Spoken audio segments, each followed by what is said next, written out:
Tánaiste, could I put it to you, Tánaiste, that there is mounting concern out there, and indeed anxiety and fear among many people in relation to the prospect of water charges which are coming in next month. And that concern is genuine out there, and I think many people will be hearing that on the doorsteps in particular. And there's a lot of confusion as well, Tánaiste. The Taoiseach said originally that the average would be about 240. We now know the regulator has upped that by 20% to 278. The Taoiseach said children would be free. We now know that's not the case. They will not be free. They'll have a daily shower and one daily toilet flush. That's what children are getting. We know that a family with 2 children over 18 years of age in full-time education could be paying up to 594 Tánaiste. That's a very severe impact on families in that particular cohort. And yesterday I raised the issue of the boiled water notices and how incomprehensible I find it that people who have contaminated water coming in will have to pay for it, in essence. Notwithstanding a basic principle that people shouldn't have to pay for water that is contaminated. And this morning we learned, courtesy of the Irish Independent, that people with medical conditions had not been provided for in any distinct way. And I'd appreciate clarity on that, that apparently the government has failed to draw up a list of specific ailments which would allow people to qualify for subsidised bills, given that they would have particular medical conditions. And we've had numerous parliamentary questions, replies from the former Minister Hogan, the Minister for Health, saying they would be drawing up such arrangements, and there would be consultations. We have people in apartment blocks who are paying up to 1,000 or 1,500 already in management fees, who feel they're already paying for services. Thank you. And that they're going to be paying on the double. So what I would ask you, and the fundamental question I would put to you, that we had the Nevin Institute in with us recently, Tánaiste, who said that the charges system you are bringing in based on volume is regressive and will impact disproportionately on lower income groups. Throughout your structure, there is no linkage to ability to pay, no linkage to income. Irrespective of how low your income is, you're expected to pay it. So I ask you, Tánaiste, as a minimum, will you review the structures that you've introduced and put in place an ability to pay framework, which would be fair, and I think which would help people on the lowest incomes? And secondly, will you please clarify the situation in relation to medical conditions and people with significant ailments that require large volumes of water because of their particular conditions? Will you indicate what the government position now is in relation to people in that situation? Thank you. Thank you. Well, first of all, and I had thought you might want to talk about the economy and the fact that the economy, according to the CSO, is actually performing very well, and that it is not a credit-fuelled bubble recovery, that in fact it is around people going back to work. And Irish Water, and I say this in the context of your own party's proposals in relation to the IMF plans, was to have a very significant investment package and a programme of water charges which were to be flat charges of on average €400.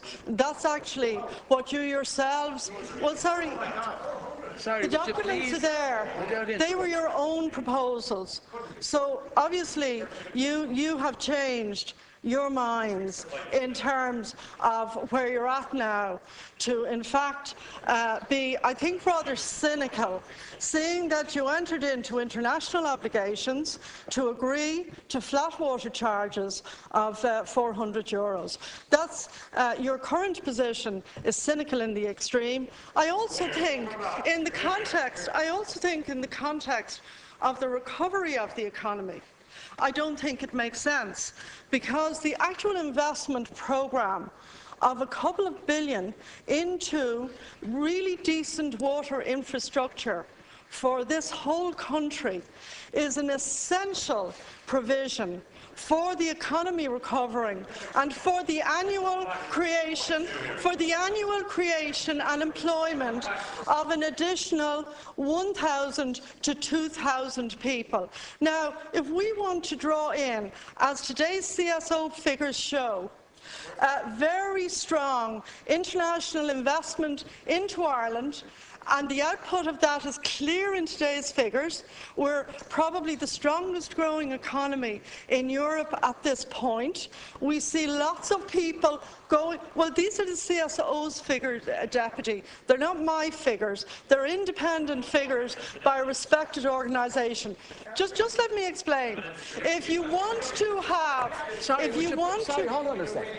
Would you please stay quiet and allow the Deputy Martin asked a question, allow a reply without interruption, and show some respect to the House. If you want to have a virtuous cycle, which is what economics in terms of this country recovering is all about, you want investment, you want employment, and you want an environmental situation which actually stops the widespread wastage of water. Is that going to be done in a couple of months? Was the original ESB investment into this country done in a couple of months? Were you around, or were a lot of the opposition around at the time that the ESB was developed in Ireland? You would have been out there with placards opposing the development of the ESB, because essentially you are simply being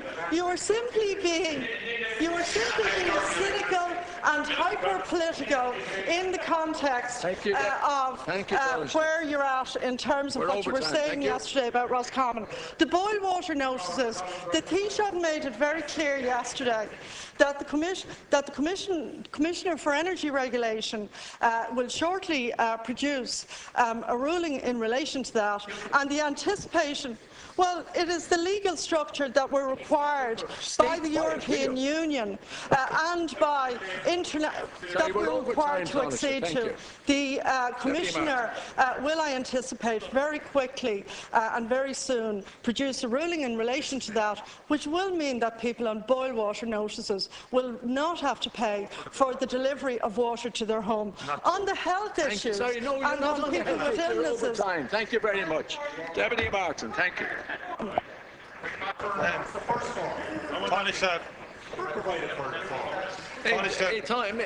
Deputy, would you ask your backbenchers there to stay quiet, please? Thanks. Tánaiste, could I put it to you? Tánaiste, you didn't answer the questions that I asked.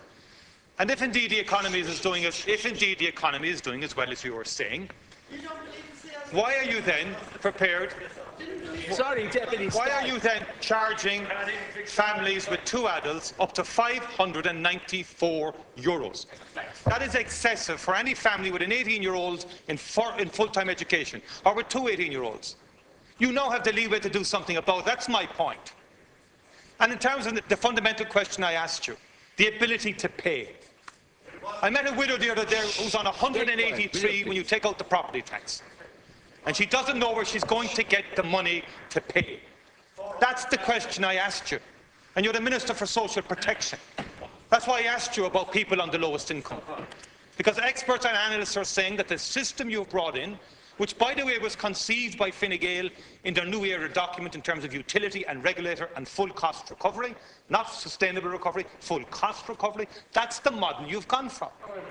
And we didn't go for that particular model. Okay? So the bottom line is this. And I'll equally say to you, Tánaiste, I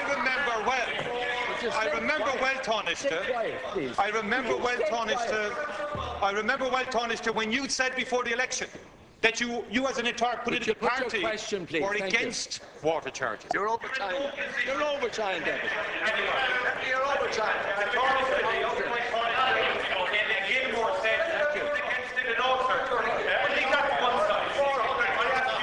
Two specific questions, and you refused to answer them.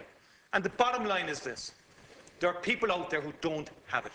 They're on very low incomes. They're looking to your protection, and analysts are saying your system is hitting them more than anybody else on the income sector. Are you going to do something about that, or about what your position all the time?